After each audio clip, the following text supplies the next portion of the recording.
My name is Rod Himsel.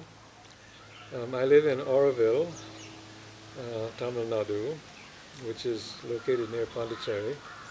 And for the last 5 years, I have worked as the principal of a CBSE school that caters primarily to the local rural community. Prior to that, I was the principal of a charter school in the United States. I've been working in alternative experimental schools for quite a number of years. Part of that focus has been on what we call over there authentic assessment. And I believe that it is the same thing as what we call over here formative assessment. And so formative assessment is what I'm addressing, not assessment in general. What is formative assessment? Historically there are some interesting connections between what we're doing here with NCF and CCE and what has been done in the US. So my connection with Auroville and with India goes back to the 60s, and I visited TISS in the 70s.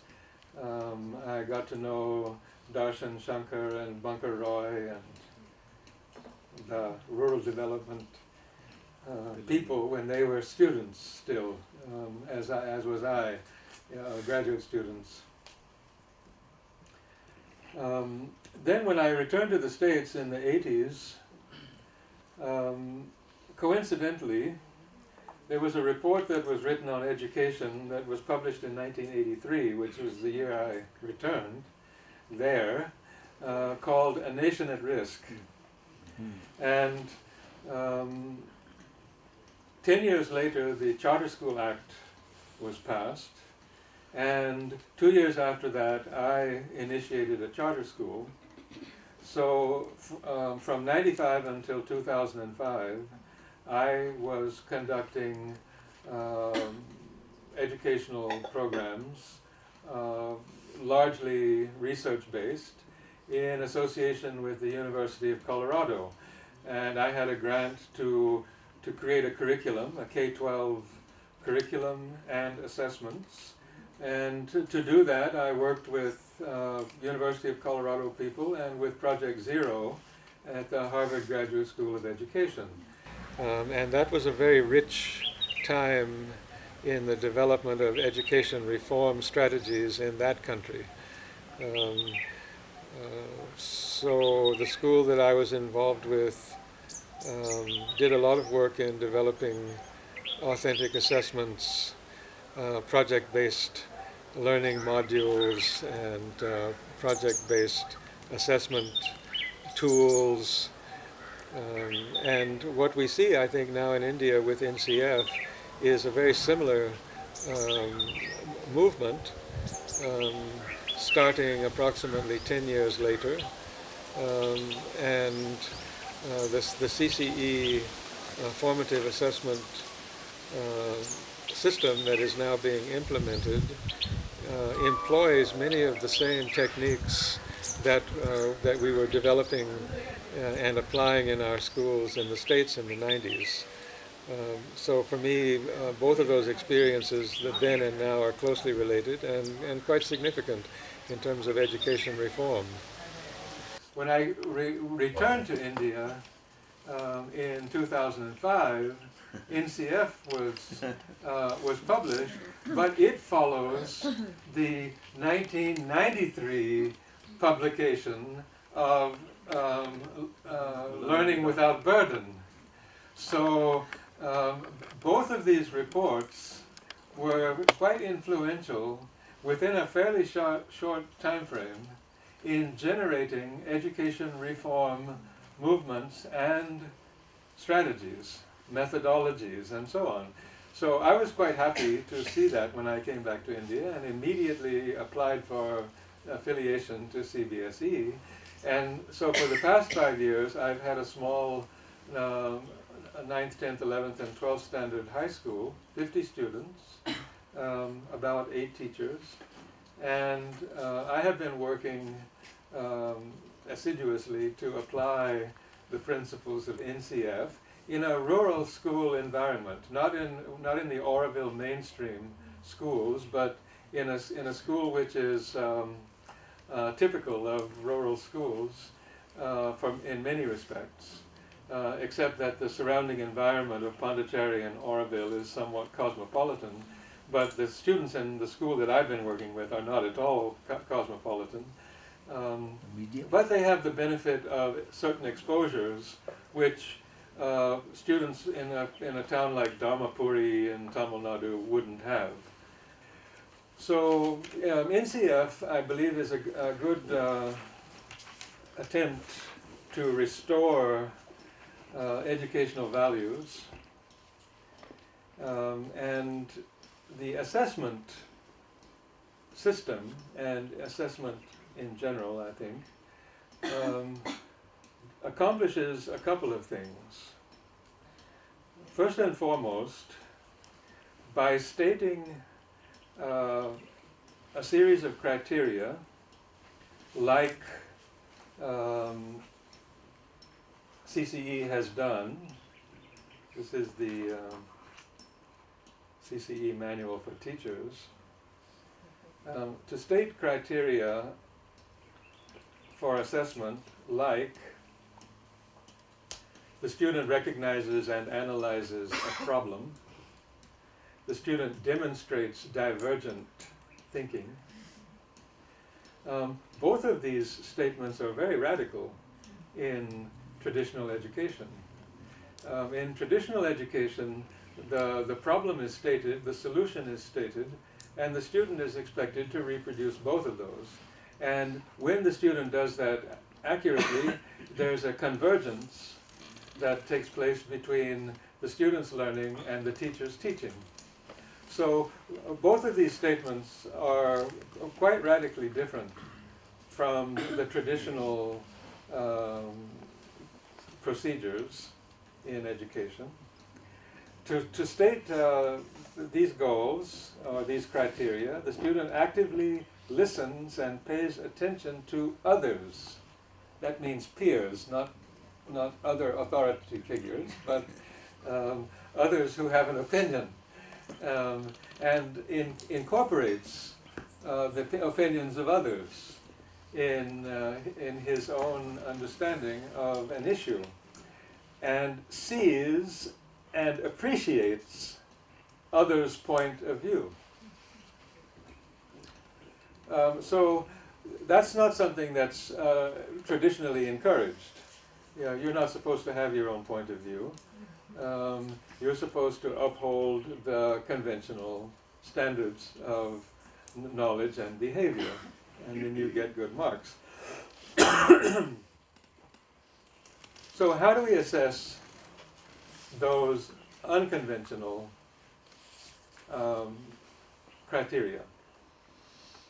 The third one I mentioned here is the emotional skills. The student seeks help from teachers and classmates in stressful situations. And the student expresses feelings and reactions frankly in the class. Now, if that's going to happen, there has to be time and space for that seeing and that reflection and that expression to happen.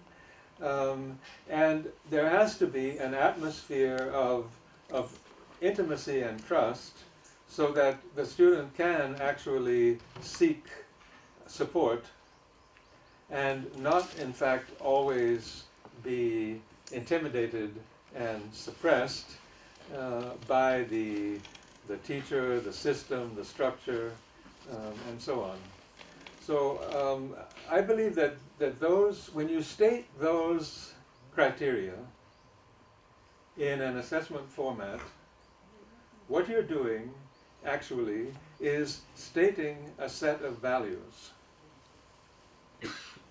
We are saying that we value the student's ability to recognize problems, to listen to others, to express their feelings, and we therefore need to support and encourage and model for the student those skills.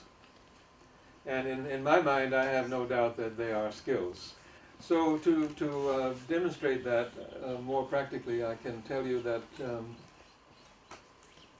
a couple of weeks ago, I arranged a debate between a couple of sets of 11th standard students and a couple of sets of 12th standard students on race, class, and caste discrimination. Now, I took that unit from the 10th standard syllabus text. Our 10th standard students are up to that one. But our 11th and 12th standard students are more or less up to that one. And it just so happened that in Dharmapuri in November, there was the burning of 268 Dalit houses by the Vaishya caste landowners, because one of their daughters had married a Dalit boy and the father had committed suicide because he was ashamed. And then all of the so-called caste Hindus took revenge against hundreds of families. And actually we read about things like that in the paper fairly frequently. Just like we read about student abuse in schools fairly frequently. Just in the last week, Krishna Kumar has put up an article on the hitting of a student that broke his backbone and he died in a school, and Maya told us the other day about her experience in a school,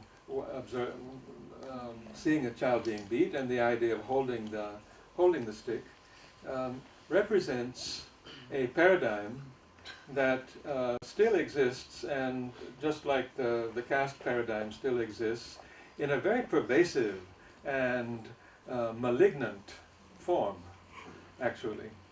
And so, quite apart from education reform, there is this value system that we're looking at here in NCF represents the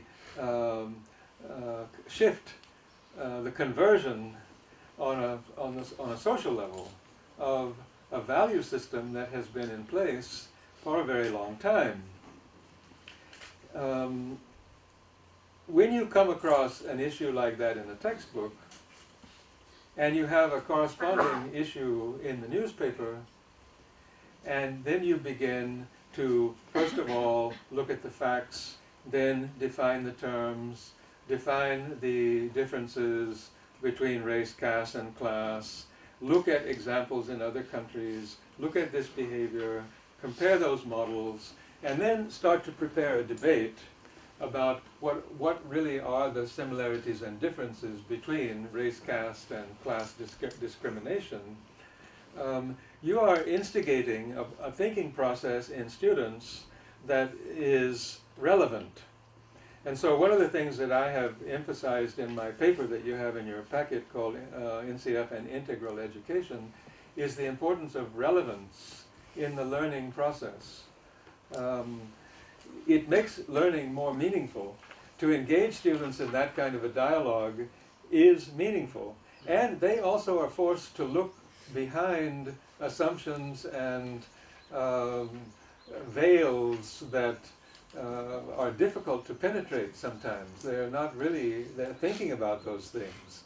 They're assuming that the status quo is reality.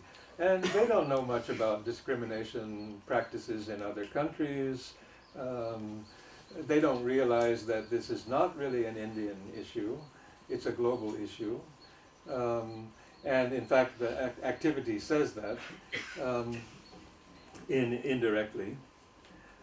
So through that process, that kind of a process, students have an opportunity to form their understanding, to form their communication skills, to form their ability to compare and contrast and criticize, to form their ability to listen to others, and to form their ability to understand their own emotional reactions to things, and to formulate adjustments that might help them to listen more closely.